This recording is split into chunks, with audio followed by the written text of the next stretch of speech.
Dear student, आप सभी के मैं आज के सेशन में वेलकम कर रहा हूं। आज के सेशन का क्वेश्चन इस प्रकार है कि n बराबर 3 के लिए कुल नोड्स की संख्या क्या होगी, ये पूछा जा रहा है। प्रिंसिपल क्वांटम संख्या का मान 3 दिया है।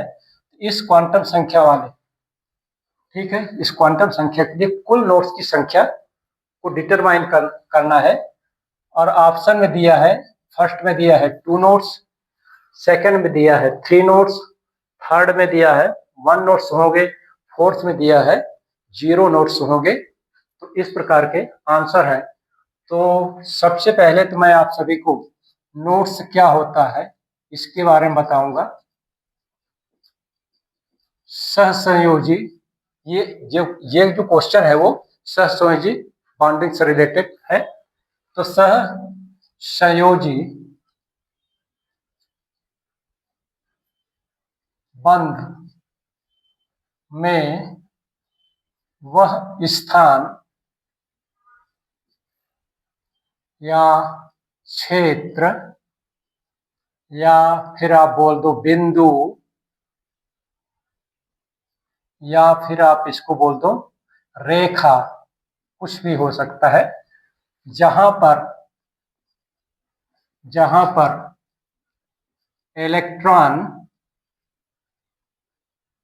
इलेक्ट्रॉन की पाए जाने की संभावना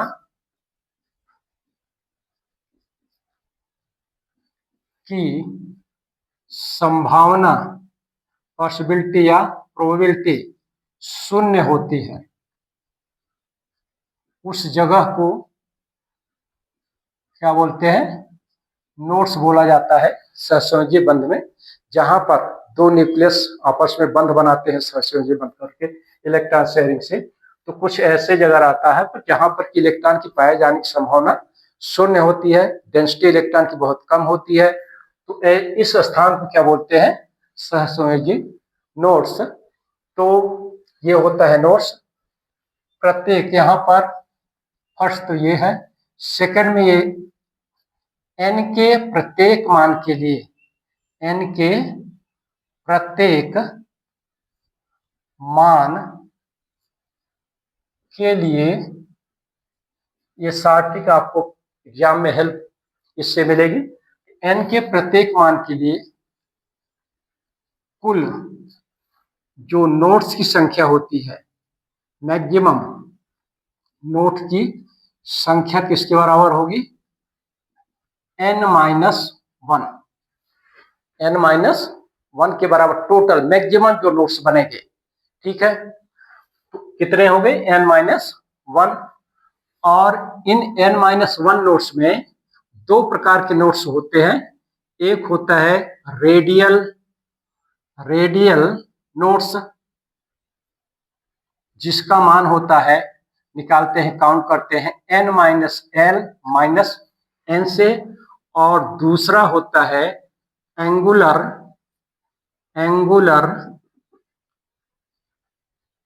नोड्स। दो प्रकार के नोड्स होते हैं, एक का नाम है रेडियल नोड्स और दूसरे का नाम है एंगुलर नोड्स। और इसका मान होता है l के बराबर होता है। एंगुलर जो नोड्स होते हैं उसकी वैल्यू l के मान के बराबर होता है। तो इस तरह से दोनों नोड्स का कैलकुलेशन किया जाता है। अब चलते हैं इसके आंसर के लिए कि n बराबर 3 के लिए क्या होगा, ये देखते हैं आंसर के रूप में। तो n बराबर 3 के लिए कुल नोड्स की संख्या, इस कुल मतलब कि इसमें रेडियल नोड्स भी आएंगे और एंगुलर नोड्स भी आएंगे, कुल संख्या। लेकिन जो होगी कुल संख्या क्या होगी, n-1 के इस फार्मूले की सहायता से। तो यहाँ पर n की वैल्यू दिया है 3 में से 1 निकाल दिया तो क्या हो गया, 2 नोड्स। तो कहने का मतलब ये हुआ कि n बराबर 3 के लिए मैक्सिमम जो नोड्स होंगे वो कितने होंगे, 2। इस मैक्सिमम नोड्स में रेडियल नोड्स भी होंगे और एंगुलर नोड्स भी होंगे। क्योंकि अब देखिए n बराबर 3 में कुल उपलब्ध कक्षक कितने होंगे? तो कुल उपलब्ध कक्षक होंगे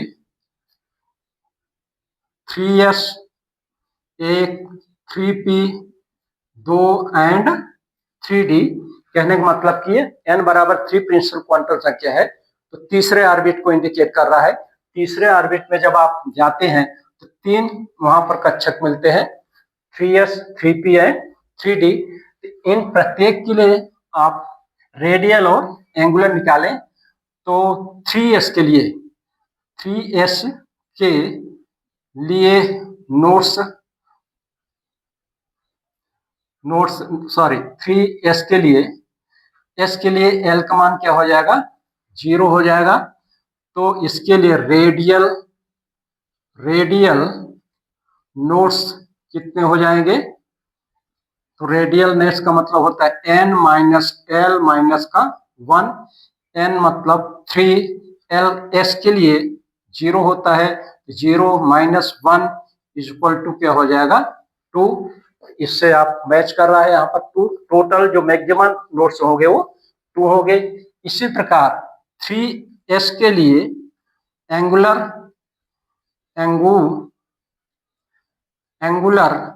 नोट्स का मान क्या हो जाएगा? नोट्स बराबर हो जाएगा, ये एल की वैल्यू के बराबर हो गए। एल की वैल्यू क्या हो गई एस के लिए? ये होता है 0। कहने का मतलब यहाँ पर 0। तो 3s के लिए कुल नोट्स की संख्या क्या हो गई? 2 + 0 मतलब 0। इस तरह से एक हो गया। अब दूसरा जो है बचता है 3p। तो 3p के लिए दोनों रेडियल निकालते हैं। रेडियल नोट्स बराबर क्या होगा? p है यहाँ पर, तो n माइनस l माइनस 1 से रेडियल हो जाएगा। तो 3p के लिए l का मान क्या होता है? 1। यहाँ पर l बराबर क्या हो जाएगा? p कक्षक के लिए l का मान क्या होता है? 1 होता है। तो यहाँ पे l की वैल्यू 1 माइनस 1 मीन्स हो जाएगा ये 1। तो रेडियल नोट्स की संख्या 1 हो जाएगी। इसी तरह से एंगुलर इसके लिए 3p के लिए एंगुलर की कैलकुलेशन करेंगे तो ये हो जाएगा एंगुलर नोट्स बराबर l के होता है। l का मान क्या होगा? 1 दिया है, ये हो गया। टोटल नोट्स कितना हो गया? तो टोटल हो गया 1 प्लस का 1 इक्वल टू 2। यहाँ पर मैक्सिमम 2 नोट्स निकला है तो 2 यहाँ पर टैली कर रहा है। और इसी प्रकार 3d के लिए अगर आप कैलकुलेट करते हैं, 3d के लिए नोट्स कहने का मतलब है कि इसके लिए रेडियल नोट्स क्या होगा? रेडियल नोट्स बराबर n minus l minus 1। 3d के लिए l की वैल्यू कितनी होती है? 2 होती है। 2 माइनस 1 मतलब कि रेडियल नोट्स क्या हो जाएंगे? 3d के लिए 0 हो जाएगा। एंगुलर अगर इसी तरह से करते हैं तो एंगुलर नोट्स की संख्या क्या हो जाएगी? l की बराबर हो जाएगी। मतलब l का मान क्या है? 2 है। यहाँ पर 3d के लिए l बराबर क्या होता है? 2 होता है। टोटल जो नोट्स निकले आपका 0 + 2 किसके लिए? 3d के लिए 2। तो कहने का मतलब यहाँ पर 2, यहाँ पर 2 और यहाँ पर भी टोटल जो नोट्स होंगे, नोट्स की संख्या कितनी होगी? 2 होगी। इससे मैच खा रहा है। ये जो 60 नोट्स है n बराबर 3 के लिए मैक्सिमम नोट्स कितने हो गए? इस फार्मूले से आप काउंट कर सकते हैं। और इस नोड में ये 3 प्रकार के 3 जैसे ऑर्बिटल हैं, 3 है तो सबका योग जो होगा वो 2 के बराबर ही आएगा। तो कुल मिला के इस तरह से नोट्स की काउंटिंग की जाती है। नेक्स्ट वीडियो डियर स्टूडेंट, मैं आप सभी के लिए एक नए क्वेश्चन के आंसर के साथ इंटरेक्ट रहूंगा। धन्यवाद।